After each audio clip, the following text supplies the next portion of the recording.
Welcome to another episode of Hysteria via Backyard Politics, of course. Wouldn't have it any other way, and I actually don't know how to do it any other way without Backyard Politics. But anyway, tonight, I'm going to be talking about something fun again. Always fun times here. Hysteria is going to talk about the Gulf War Syndrome. Everybody's heard of the Gulf War. Not a lot of people have heard about or even want to talk about the Gulf War Syndrome. It's also known as Agent Orange of Desert Storm. Agent Orange, Vietnam War, bad things, nobody liked it. A lot of people got sick, hurt, didn't see it coming, and we're still paying for it today. So, just to sum it up, Gulf War was only a 6-month war as far as the United States was concerned. It was from 90 to 91. Iraq rolled into Kuwait. Kuwait didn't like that because it was completely uncalled for. It was all over oil anyway. And then we were like, oh, there's oil. Uh-oh. Bring out the bloodhounds. We should probably go check it out and send our own troops and see how many people we can kill. So that happened. It was a huge mess. We sent 800,000 American soldiers over there just to jack with their shit and see, how many people we could kill, what we could take from it, which in the end was oil and money, of course. Soman Gas. Pretty gross stuff. It's basically like Agent Orange if Agent Orange drank a bunch of Red Bulls and then did a lot of cocaine. It's Agent Orange times 10 at least. It's a neurological gas. It attacks your brain and your senses, everything from your brain down through your spine. It messes with. It's a really, really, really terrible thing. So what the fuck is it exactly? Well, I explained some of it, but pretty much you breathe it in up through your nose, or it can be even rubbed on your skin, taken in that way, but it's usually in a gas. You breathe it in, goes up into the brain, and messes up everything your body wants to do. So your muscle memory, your breathing, your eyesight, everything the body needs to just function, that's what it messes up.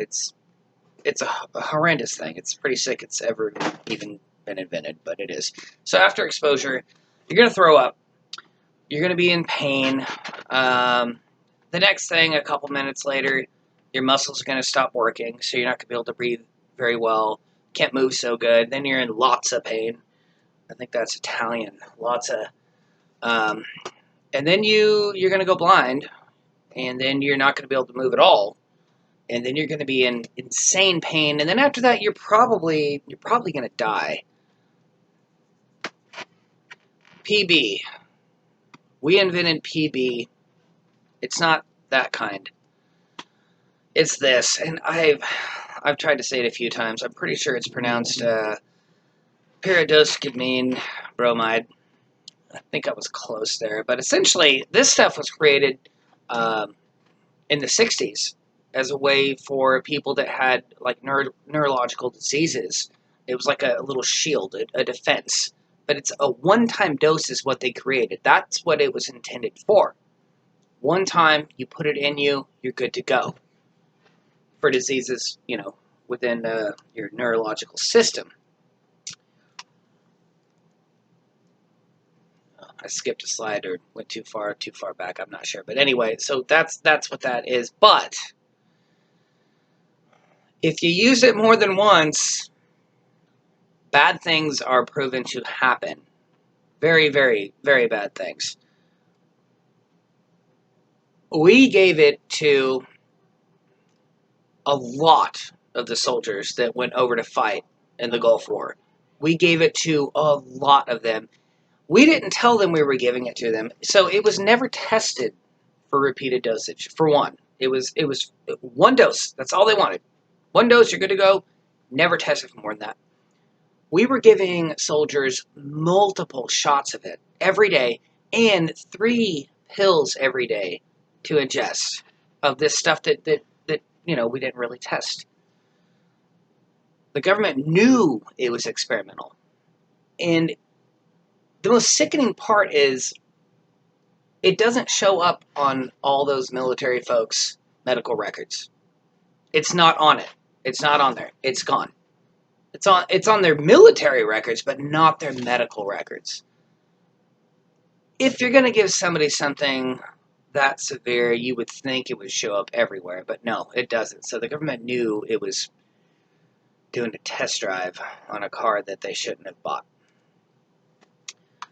So anyway, gone over the original use, what it was made for, what it was, trying to combat. Essentially, they gave it to the guys and gals that went overseas so that they would be less affected by infectious gas like the Soman gas. But we gave them too much. It hurt them a lot.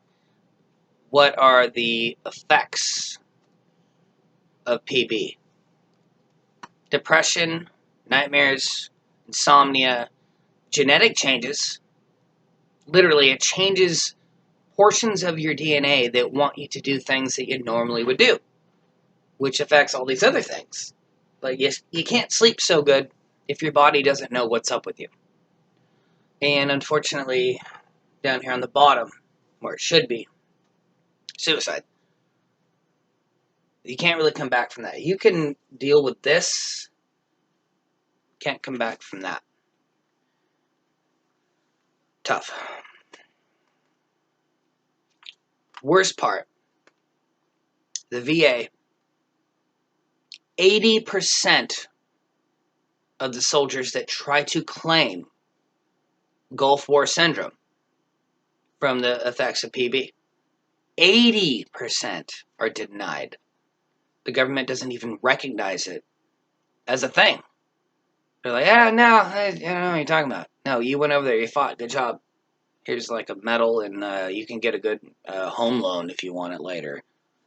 80% are denied. So pretty much what we did, we sent people over there, and those people are still loading. Sent them over there, to fight a war that was unjust to begin with, and then we pumped them full of things that they should never have ingested or taken into their bodies. And then they come home, and much like the screen behind me, they're still trying to load. It's sad, it sucks, but like we do on Hysteria, we tell the truth, even if it hurts and it sucks, and sometimes it's funny and sometimes it's not. In this case, hope you all have a good night, and I'm glad you know about PB. Please look it up, look into it, and follow Backyard Politics. Thanks for having me.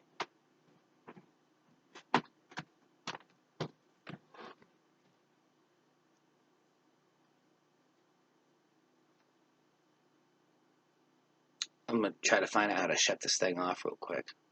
There it is.